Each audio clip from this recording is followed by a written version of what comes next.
But when, on top of that, one is pushed headlong into a world immeasurably different from the world one has left at 25, a topsy-turvy world, wherein all one's most cherished ideals are found to be reversed, rearranged, or utterly gone, where strange new facts are accompanied by strange new thoughts and strange new feelings, the pressure becomes terrific. Nellie has suggested that I write it all down, and I think for once she is right. I disagree with her on so many points that I am glad to recognize the wisdom of this idea. It will certainly be a useful process in my re-education and relieve the mental tension.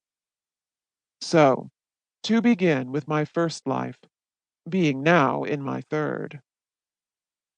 I am the only son of a Methodist minister of South Carolina. My mother was a Yankee. She died after my sister Ellen was born, when I was 7 years old. My father educated me well.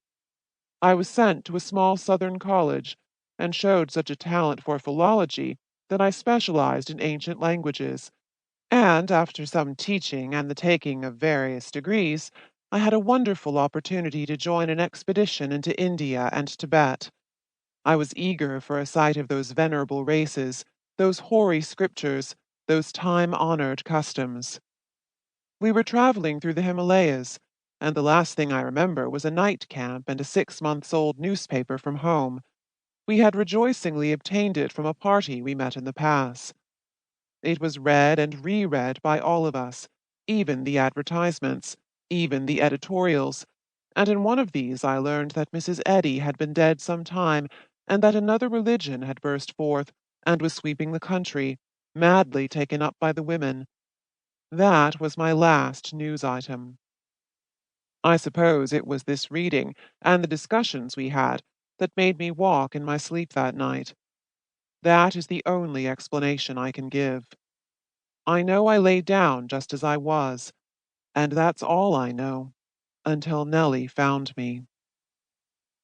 The party reported me lost. They searched for days, made what inquiry they could. No faintest clue was ever found. Himalayan precipices are very tall and very sudden. My sister Nellie was traveling in Tibet and found me with a party of peasants. She gathered what she could from them, through interpreters. It seems that I fell among those people, literally, bruised, stunned, broken, but not dead. Some merciful, or shall I say unmerciful, trees had softened the fall and let me down easy, comparatively speaking. They were good people, Buddhists. They mended my bones and cared for me, and it appears made me quite a chief man in course of time in their tiny village. But their little valley was so remote and unknown, so out of touch with any and everything, that no tale of this dumb white man ever reached Western ears. I was dumb until I learned their language, was as a child of a day, they said, knew absolutely nothing. They taught me what they knew. I suppose I turned a prayer mill. I suppose I was married. Nellie didn't ask that, and they never mentioned such a detail. Furthermore, they gave so dim an account of where the place was that we don't know now. Should have to locate that night's encampment, and then look for a precipice and go down it with ropes. As I have no longer any interest in those venerable races and time-honored customs, I think we will not do this. Well, she found me, and something happened. She says I knew her, shouted "Nellie" and fell down. Fell on a stone, too, and hit my head so hard they thought I was dead this time for sure. But when I came to, I came all the way, back to where I was 30 years ago. And as for those 30 years, I do not remember one day of them. Nor do I wish to.